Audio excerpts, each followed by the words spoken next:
Olá, tudo bem? Seja muito bem-vindo a mais um devocional da Primeira Igreja Batista de Belo Horizonte, a sua família espiritual, a sua casa, um lugar de pertencimento para você, uma igreja que já está há 113 anos proclamando a palavra de Deus. Eu sou o pastor Juan Nosso, pastor sênior da Primeira Igreja Batista de Belo Horizonte. É uma honra receber você aqui nesta manhã. O texto de hoje está em 1 Coríntios, capítulo 6, e eu quero começar esse texto a partir do verso 1. O texto diz assim: se algum de vocês tem queixa contra outro irmão, como ousa apresentar a causa para ser julgado pelos ímpios, ao invés de levá-la aos santos? Paulo começa com uma pergunta: como pode a igreja do Senhor confiar mais no juízo de alguém que não é filho de Deus do que no juízo de alguém que é filho de Deus? Como pode a igreja do Senhor confiar mais nas pessoas que não têm o Espírito Santo do que aquelas que têm? Como pode os membros de uma igreja confiarem, respeitarem e conferir autoridade mais àquelas pessoas que não conhecem a palavra do que aquelas que conhecem? Isso tudo é tão verdade que se nós atribuíssemos aos nossos irmãos o respeito e a honra que lhes são devida por causa do Espírito Santo que habita neles e o conhecimento da palavra, então, ao invés de levarmos as nossas causas aos tribunais deste mundo, nós levaríamos aos santos homens do Senhor, a pessoas que conhecem as Escrituras, a pessoas que têm o Espírito Santo e a pessoas que temem a Deus. Então aqui o apóstolo Paulo ele está corrigindo a nossa rota. Ele está dizendo para você que tem um problema contra um irmão, que você deve buscar um terceiro irmão, alguém que seja sábio, alguém que seja imparcial para ajudar vocês na solução desse problema. E o texto continua: olha, vocês não sabem que são os santos que hão de julgar o mundo? E se Deus dará para estes homens e mulheres a autoridade para julgar o mundo, por que vocês não confiam neles? Vocês não sabem que nós haveremos de julgar os anjos? Então aqui o apóstolo Paulo está dizendo que nós temos capacidade, por causa do Espírito Santo, por causa da sabedoria que vem de Deus e por causa da palavra, que nós temos condições suficientes para ajudar os nossos irmãos nos problemas que eles têm entre eles. Então que nós devemos, em primeiro lugar, em primeira instância, recorrer à ajuda dos nossos irmãos.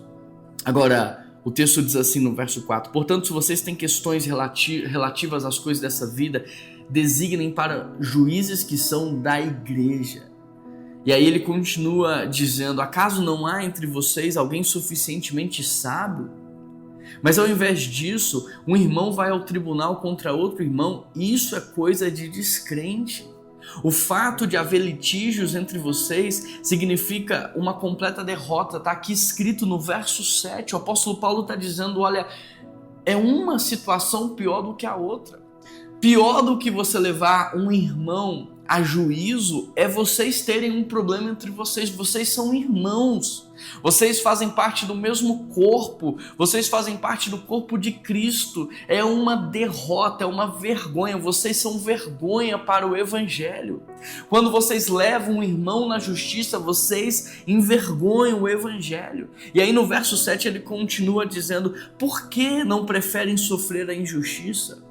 Por que não preferem ficar com prejuízo? O apóstolo Paulo está dizendo que aos olhos do Senhor é melhor você ficar com prejuízo, é melhor você sofrer a injustiça do que levar o seu irmão ao juízo desse mundo.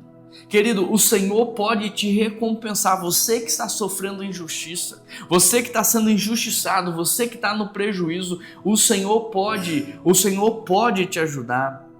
É melhor você ficar com a injustiça e sofrer o prejuízo do que levar o seu irmão aos tribunais desse mundo.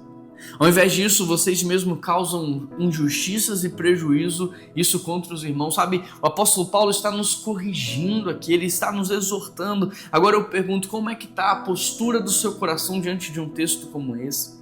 Seu coração está fechado ou seu coração está aberto?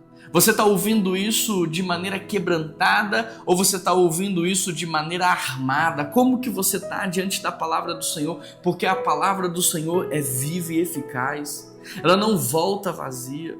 Olha o que o texto diz no verso 9. Vocês não sabem que os perversos não herdarão o reino de Deus. Você quer mesmo fazer parte desse grupo de perversos? Não se deixe enganar, o verso 9, nem imorais, nem idólatras, nem adúlteros, nem homossexuais passivos ou ativos, nem ladrões, nem avarentos, nem alcoólatras, nem caluniadores, nem trapaceiros herdarão o reino de Deus. Sabe, o apóstolo Paulo está nos mostrando que de fato o cristianismo nos leva à contramão desse mundo. Sabe, é melhor você ser um bobo no céu do que um esperto no inferno. Nós precisamos andar na contramão desse mundo, enquanto esse mundo ele leva uma pessoa a outra em juízo. Enquanto nesse mundo, sabe, eu causo a injustiça, no mundo do reino de Deus eu sofro a injustiça. Eu caminho mais uma milha, eu dou a outra face, eu ofereço a minha capa, sabendo que Deus pode me recompensar. Agora, olha o que o texto diz. Olha o que o texto diz. Os perversos não herdarão o reino do Senhor. Não adianta, querido. Você pode falar que você é crente, você pode ler a Bíblia, você pode frequentar uma igreja, mas se você não tem Jesus no seu coração, se o Espírito Santo não entrou em você, você não vai entrar no reino de Deus. Olha, o perverso, não tem como ser perverso se você tem Cristo no seu coração. Não tem como você ter Cristo no seu coração e ser imoral. Não tem como você ter Cristo no seu coração e ser idólatra, e ser adúltero, e ser homossexual, passivo ou ativo. Não tem como você ter Cristo no coração e ser ladrão, e ser avarento, e ser alcoólatra, e ser caluniador. O Espírito Santo do Senhor não deixa, não permite. Ele o tempo todo fica ali produzindo transformação, santificação. Nem trapaceiros herdarão o reino de Deus. Sabe, aqui há uma reflexão que você precisa fazer. Será que você não está acostumado com uma igreja? Será que você não se adaptou a uma liturgia de culto? Será que você não caiu na rotina, mas ainda não teve um encontro com Cristo? Porque se você teve um encontro com Cristo, você tem um Espírito, e se você tem um Espírito, você tem o fruto do Espírito, que é paz, amor, bondade, mansidão, domínio próprio. Sabe, você tem o amor está acima de todas as coisas. Se vocês têm Cristo no coração, vocês têm o Espírito Santo. E aí vem o verso 12, o verso 11 primeiro. Assim foram alguns de vocês, mas vocês foram já lavados, foram santificados, foram justificados no nome do Senhor Jesus Cristo. Portanto, verso 12, tudo me é permitido, mas nem tudo me convém. Tudo me é permitido, mas eu não deixarei que nada me domine. Nós temos Cristo, nós temos o Espírito, e nós ainda estamos em um mundo mau e um mundo caído, onde nós podemos fazer todas as coisas, mas nós escolhemos não fazer aquilo que não agrada a Deus. Verso 13, os alimentos foram feitos para o estômago e o estômago para os alimentos, mas Deus destruirá ambos. O corpo, porém, não é para a imoralidade, mas para o Senhor, e o Senhor para o corpo. O seu corpo é para glorificar a Deus. O seu corpo é para viver uma vida que glorifica o nome do Senhor e não para uma vida imoral. Por seu poder, Deus ressuscitou o Senhor e também nos ressuscitará. Vocês não sabem que os seus corpos são membros de Cristo? Tomarei eu os membros de Cristo e unirei a uma prostituta? De modo nenhum. Você precisa ter muito cuidado com aquilo que você está fazendo da sua vida. A sua vida é para glorificar a Deus. O seu tempo é para glorificar a Deus. Vocês não sabem que aquele que se une à prostituta é um corpo com ela? Pois como está escrito, dois serão uma só carne. Você precisa tomar cuidado com quem você se deita. Você se conecta espiritualmente com todo mundo que você deita, que você tem uma relação sexual. Será que você não está vivendo uma vida de prostituição?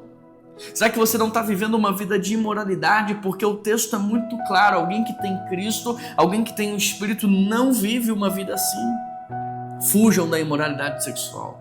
Todos os outros pecados que alguém comete fora do corpo, os comete. Mas quem peca sexualmente, peca contra o seu próprio corpo. Olha o que o texto está dizendo. Acaso não sabem que o corpo de vocês é santuário do Espírito que habita em vocês, que lhes foi dado por Deus e que vocês não são mais de si mesmos? Vocês foram comprados com alto preço, portanto glorifiquem ao Senhor. Sabe, esse texto aqui é um texto que nos chacoalha na presença de Deus. É um texto que nos faz mudar a rota. É um texto que nos faz mudar de atitude. É um texto que muda as nossas direções. E se você consegue ler um texto como esse e permanecer na vida que você tem levado, você de fato não tem o Espírito Santo dentro de você. Porque aquele que tem o Espírito Santo dentro de si, ele lê um texto como esse com temor e tremor. Ele lê um texto como esse pedindo a Deus misericórdia e graça. Ele lê um texto como esse pedindo a Deus perdão, pedindo a Deus ajuda, socorro, intervenção. Como é que está o seu coração num momento como esse? Se você ainda não teve um encontro com o Senhor, eu quero orar com você para que você tenha agora. Abra o seu coração e peça a Jesus para entrar na sua vida e tirar você desse lamaçal do pecado, desse lugar de trevas e levar você para um lugar de luz. Pai, eu quero pedir por essa pessoa que não tem o Senhor no coração dela. Eu quero pedir pela salvação dela. Ó Deus, eu quero pedir que através do Teu Espírito Santo o Senhor possa entrar nessa vida, que o Senhor possa fazer morada, que o Senhor possa lavá-la de todo pecado, lava com Teu sangue, purifica a mente e o coração, liberta de todo vício, de todo pecado, de toda escravidão. Ó Deus, salva essa pessoa, salva ela de maneira integral, Pai. Dá para ela uma vida nova, que o Teu Espírito Santo possa guiá-la numa vida de santidade e integridade, Pai. Essa é a oração que eu te faço, em nome de Jesus Cristo que eu oro, amém. Que Deus te abençoe. E se esse devocional falou ao seu coração, compartilhe. Curta, comente, se inscreva no nosso canal. Essa é uma forma de você se tornar um missionário da internet. Um grande abraço, que Deus te abençoe e até amanhã.